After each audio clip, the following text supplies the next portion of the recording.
Rieccoci insieme, vediamo se dalla regia riusciamo anche a mettere in onda alcuni messaggi che sono arrivati, che dopo con il segretario li possiamo anche commentare. Eccoli qua. Credo che il fascismo non esista più, ma solo frange estremiste che possono essere sia di destra sia di sinistra. Vediamo se c'è un altro, così commentiamo insieme. Segretario, lei è sempre con noi, immagino.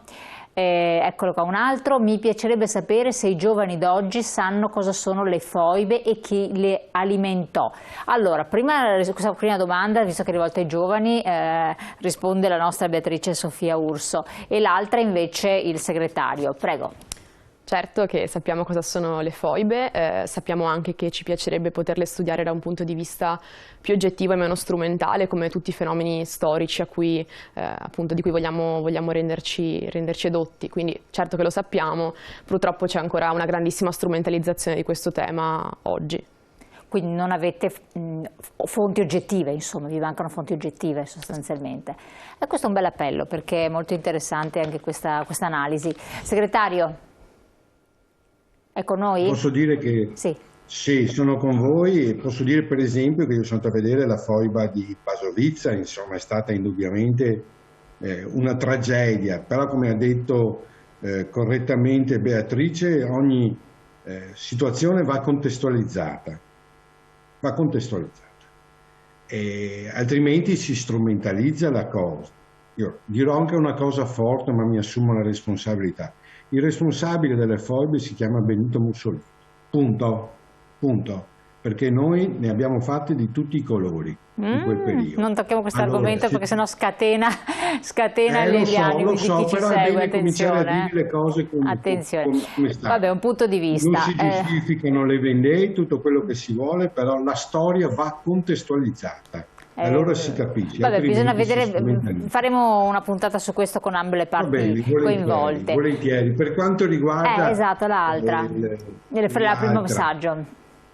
Ma saranno anche frange, però tra le immagini che mi hanno colpito, visto che ero a casa con un piede ingessato, ho avuto modo di vedere, è stata Piazza del Popolo. Piazza del Popolo c'era tanta gente, era piena quando poi sono partiti e sono andati a devastare la sede del CGIL, ma non c'è stata solo la devastazione della sede della CGIL.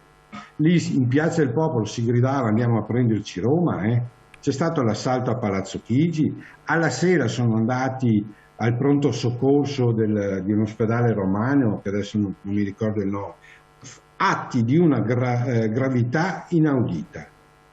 Quindi, ripeto, io credo che non vanno sottovalutati le cose, credo che come abbiamo sostenuto unitariamente, perché la manifestazione di sabato scorso era unitaria, e voglio sottolinearlo 3 volte, e tutti hanno chiesto lo scioglimento di Forza Nuova e di Casa Pound, insomma, perché come previsto dalle norme transitorie che sono ancora in vigore della nostra Carta Costituzionale, dalla legge Scelba, chi ha simili ideologie non devono avere cittadinanza nel nostro paese.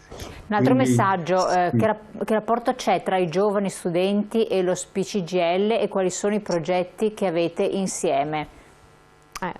Sì, scusa se lo interrompo, segretario, che il tempo vola, dopo se no non riusciamo a dire tutto. Prego, Beatrice. Storicamente c'è sempre stato un gran rapporto di collaborazione tra gli studenti e le studentesse, i lavoratori e le lavoratrici, ma proprio parlo da il secolo scorso, ed è stato un rapporto che ci ha permesso in tantissimi ambiti di vincere, insomma, di avere grandi risultati e raggiungere tanti traguardi insieme. Quindi anche oggi con il sindacato dei pensionati, il sindacato dei lavoratori, noi ci troviamo ad avere alcuni obiettivi e alcuni valori, e soprattutto molte lotte che sono comuni, quindi quella dell'antifascismo che parliamo oggi è una delle più importanti.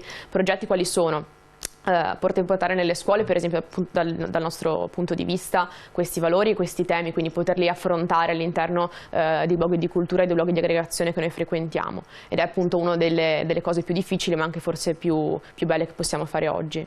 Beh, anche il discorso delle mafie comunque, no? Certo, la lotta alle mafie è un altro dei grandi temi di cui ci occupiamo. Che affrontate spesso con il sindacato. Segretario, voi che cosa invece dal vostro punto di vista, qual è l'apporto che date, e reciproco anche perché che vi viene dato, perché ovviamente si ha anche un continuo apprendere anche quando si è pensionati, no? Confrontandosi con le nuove generazioni? Ma innanzitutto dare e ricevere, insomma. È uno stimolo, insomma, io credo che è più quello che ricevo di quello che do, insomma, e di questo sono convinto. C'è una grande collaborazione con le associazioni, con i giovani, che non riguarda solo l'aspetto appunto dell'antifascismo che è nel nostro DNA, ma come hai giustamente ricordato, i campi della legalità, ma anche quando c'è la giornata della memoria, insomma facciamo tante cose assieme. Andiamo nelle scuole come è stato assolutamente, come è stato ricordato bene da Beatrice. Però ecco, credo che l'aspetto fondamentale che noi ci interessa è quello di, come dire, trasmettere memorie, insomma, trasmettere le conoscenze che abbiamo maturato nel nostro percorso lavorativo quando eravamo più giovani. Insomma, io non ho vissuto in prima persona il 68, ho vissuto gli anni 70, sono stati anni importanti ma anche duri, pesanti, perché il terrorismo rosso, la strategia della tensione sono stati anni difficili, ma sono stati anche anni di grandi conquiste, insomma. Quindi tramandare la storia e i valori e quello che si è fatto credo sia un compito prioritario di un'organizzazione come lo SPI e come la CGIL. Insomma. Chiaro. Leggo ancora un messaggio che è arrivato. La storia, per sapere dove andare bisogna sapere da dove si parte. Assolutamente. Vediamo se la regia riesce a rimettermi in onda il messaggio di prima che era arrivato, che un po' siamo verso la fine. I telegiornali di tutto il mondo si stanno chiedendo cosa stia accadendo in Italia. La descrivono come una nazione senza legge, allo sbando, dove la democrazia non esiste più. Segretario.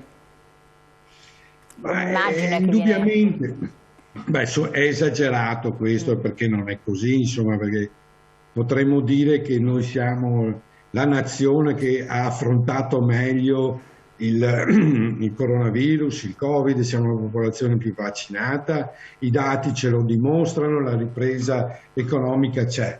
Certo ci sono grossi problemi dal punto di vista sociale, insomma, però è un po' quello che dicevo prima, insomma. Internet, i social hanno disintermediato tutti i rapporti.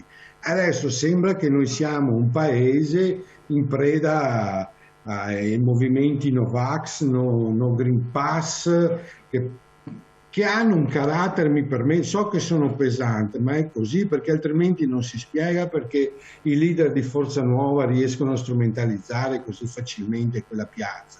Perché sono due movimenti eversivi. Quando c'è un concetto assolutamente fuori luogo di libertà. La libertà non è fare quello che uno crede, questo è un concetto che non esiste, questa è la legge della giungla. Anche la libertà ha un suo limite, che è quello di non invadere la libertà altrui, insomma. Quindi ecco, io credo, insomma, guardo con fiducia ai prossime settimane, anche se ci sono problemi importanti.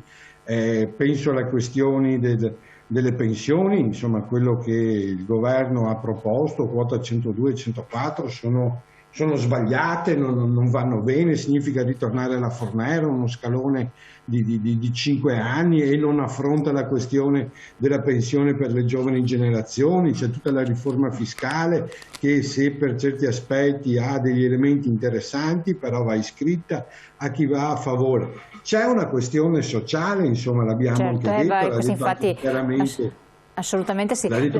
No, l'interrompo solo un secondo, c'è un altro messaggio, li devo leggere perché sennò giustamente poi riceviamo le proteste dei nostri telespettatori.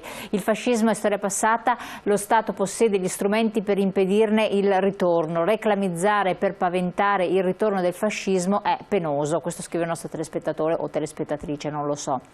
Siamo in chiusura, segretario. Ma io dico semplicemente questo, io ripeto, non credo né ai complotti, non mi piace la dietrologia, però la storia di questo paese ci insegna, come ha detto, che dobbiamo prestare particolare attenzione, perché ripeto, secondo me noi col fascismo non abbiamo fatto i conti fino in fondo, è carsico e periodicamente emerge.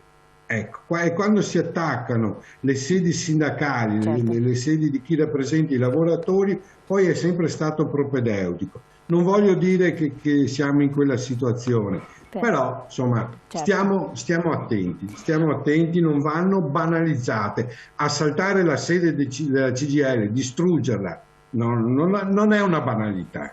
Chiaro. Non è una Allora, banalità. grazie segretario, siamo giunti al termine. Ringraziamo Fulvio Dal Zio Grazie a della voi. segreteria speciale del Veneto, grazie di essere stato virtualmente con noi, le facciamo tanti auguri per pronta guarigione, grazie naturalmente di essere stata qui con noi Beatrice Sofia Urso, rete degli studenti medi del Veneto, in bocca al lupo per gli esami all'università e per il vostro lavoro, e ci rivedremo, magari ci sarà l'occasione di rivederci con voi, cari telespettatori. La puntata la potete rivedere in replica sul web, io vi lascio, buon proseguimento e a presto.